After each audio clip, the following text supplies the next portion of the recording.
અમેરિકામાં રહેતા ભારતીય અને ખાસ કરીને ગુજરાતી ભાઈઓ, જો તમને એવું લાગે છે કે તમારી પાસે અત્યારે હવે પૂરેપૂરા માન્ય દસ્તાવેજો એટલે કે હવે ઇમિગ્રેશન વિભાગની કાર્યવાહીથી કોઈ ચિંતા જ નથી, તો આ સમાચાર હવે તમને કદાચ ચોંકાવી પણ શકે છે. ભલે તમે વર્ષોથી અમેરિકામાં રહેતા હોય, કારણ કે અમેરિકામાં ઇમિગ્રેશન એન્ફોર્સમેન્ટની કાર્યવાહી ફરી એકવાર નવા સ્તરે પહોંચી હોવાના અહેવાલો સામે આવ્યા છે.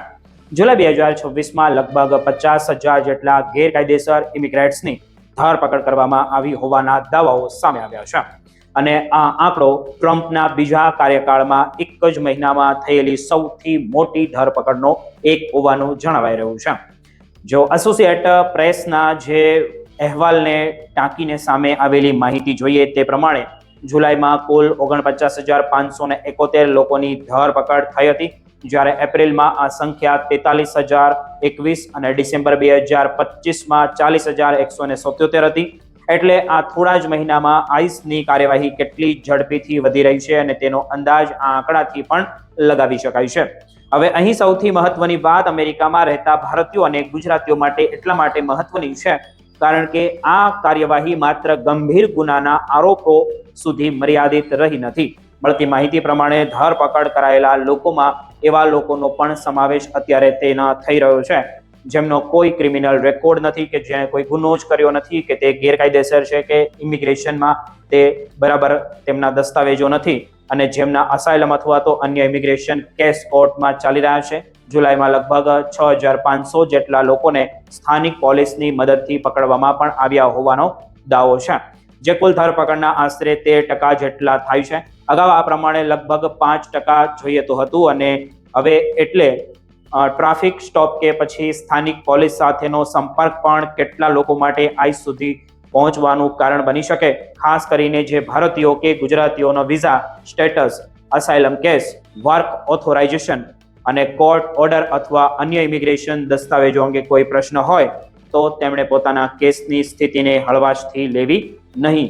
પરંતુ અહીં એક ખૂબ જ મહત્વની સ્પષ્ટતા પણ કરવી ખૂબ જરૂરી છે કે ધરપકડ એટલે તરત જ ડિપોર્ટેશન થઈ જવું એવું હોતું નથી. 49,571 લોકો પકડાયા હોવાનો આંકડો લગભગ સામે આવ્યો છે અને તેમાંથી ખરેખર કેટલા લોકોને અમેરિકાથી બહાર મોકલવામાં આવ્યા તેની ચોક્કસ સંખ્યા પણ અલગ અલગ બાબત ગણી શકાય. આ દરમિયાન ફેબ્રુઆરી 2026માં લગભગ 29,241 લોકોની ધરપકડની સરખામણીમાં જુલાઈનો આંકડો લગભગ 70% જેટલો વધારે હોવાનું પણ જણાવાઈ રહ્યું છે. એટલે આઈસની કામગીરીમાં ઝડપથી વધારો થઈ રહ્યો છે. આ વધારા પાછળ નવા એજન્ટોની ભરતી, સ્થાનિક પોલીસ અને સાથેનો સહયોગ જે છે તે ખાસ રીતે દેખાઈ રહ્યો છે અને ઇમિગ્રેશન એન્ફોર્સમેન્ટની બદલાયેલી નીતિ જેવા કારણો દર્શાવવામાં આવી રહ્યા છે. ખાસ કરીને રિપબ્લિક રાજ્યોમાં જોઈએ તો સ્થાનિક પોલીસની ભૂમિકા વધી રહી હોવાના અહેવાલો સામે આવ્યા છે અને કહેવાઈ રહ્યું છે, જ્યારે ડેમોક્રેટિક રાજ્યોમાં ફેડરલ એજન્ટો દ્વારા જે ટાર્ગેટેડ રેડ અને ટ્રાફિક સ્ટોપ જેવી કાર્યવાહી કરવામાં પણ આવી રહ્યું છે. બીજી તરફ ઇમિગ્રેશન કોર્ટમાંથી ડિપોર્ટેશન ઓર્ડરમાં પણ મોટો વધારો જોવા મળી રહ્યાના અહેવાલો સામે આવી રહ્યા છે. એટલે અમેરિકામાં રહેતા ભારતીય અને ગુજરાતીઓ માટે સૌથી મોટો સંદેશ તો એ જ છે કે તમારા ઇમિગ્રેશન દસ્તાવેજો, કોર્ટની તારીખ અને કાયદાકીય સ્થિતિ અંગે બેદરકારી ન રાખો.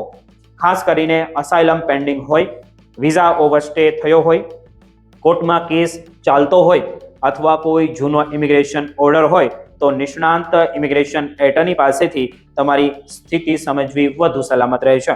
કારણ કે આજે અમેરિકામાં ઇમિગ્રેશન એન્ફોર્સમેન્ટ માત્ર ચર્ચાનો વિષય નથી રહ્યો, પરંતુ હજારો લોકો માટે વાસ્તવિક કાયદાકીય કાર્યવાહી બની રહ્યું છે. અને આવનારા સમયમાં આ કાર્યવાહી વધુ કડક બનશે કે નહીં તેના પર હવે લાખો ઇમિગ્રેન્ટ્સની નજર છે.